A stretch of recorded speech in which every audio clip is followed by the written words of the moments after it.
మేము ఈరోజు మీకొక వినోదభరితమైన ఒక నాటికను ప్రదర్శించబోతున్నాము. అనగనగా ఒక పేను. ఆ పేను ఎవరి జోలికి పోకుండా చక్కగా తన చేనులో పెసలు పండిస్తుంది. ఆహా, నా పెసరు చేను ఎంత చక్కగా పండిందో. నా కష్టానికి ఫలితం దక్కబోతుంది. నాకు చాలా సంతోషంగా ఉంది.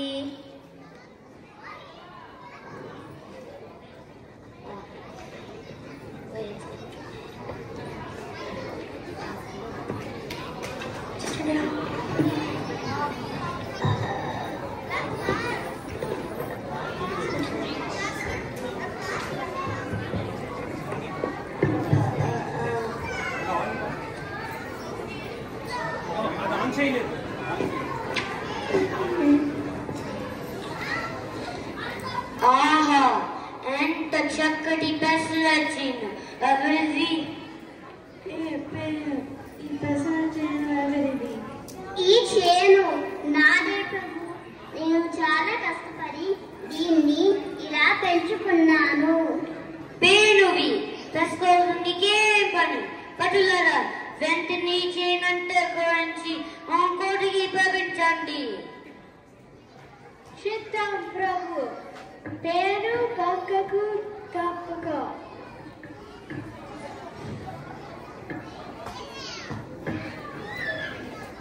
ఎంతో కష్టపడితే నాకు ఈ గుప్పెడు పెసలు మిగిలాయి. వాటితో నేను 4 పెసరట్లు వేసుకుంటాను.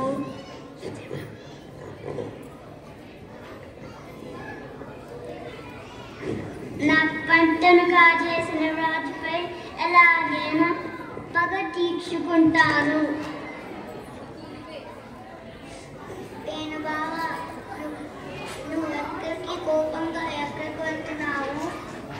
నేను నా పంటను కాచేసిన రాజుపై పగ తీర్చుకోవడానికి వెళ్తున్నాను.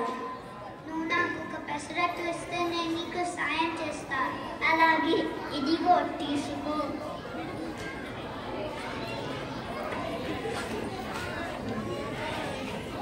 నేను బాగా తేలు బావా, అంత కోపంగా ఎక్కడికి వెళ్తున్నారు? నేను నా పంటను కాచేసిన రాజుపై పగ తీర్చుకోవడానికి వెళ్తున్నాను.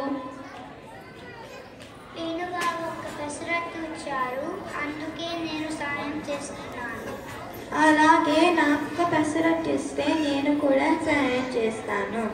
అలాగే, ఇదిగో తీసుకో.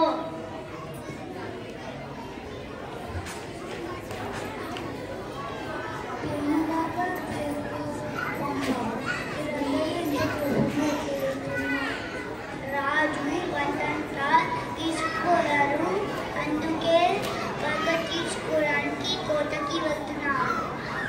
ఓహో, అలాగే. అయితే నాకు ఒక పెసరట్టు, నేను కూడా మీతో వచ్చి సాయం చేస్తాను. అలాగే, ఇదిగో తీసుకో.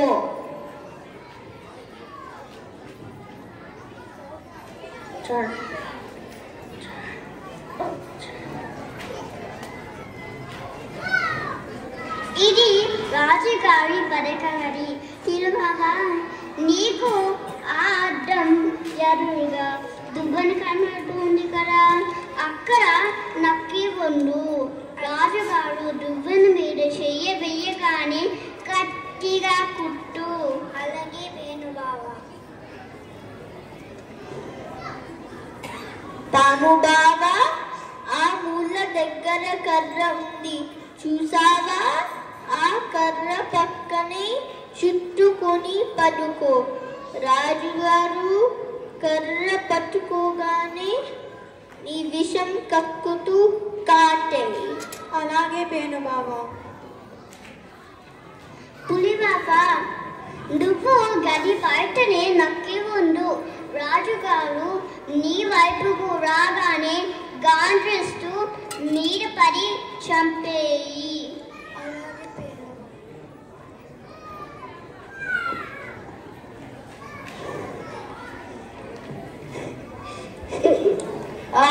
అబ్బా నేను ఏదో కొట్టుకట్టుంది.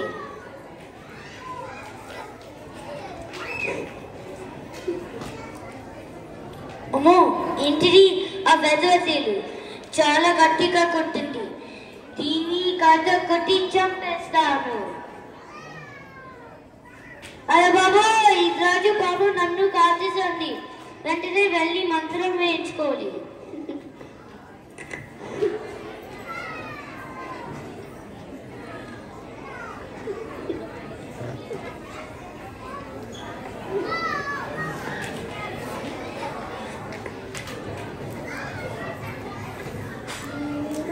సమయస్ఫూర్తితో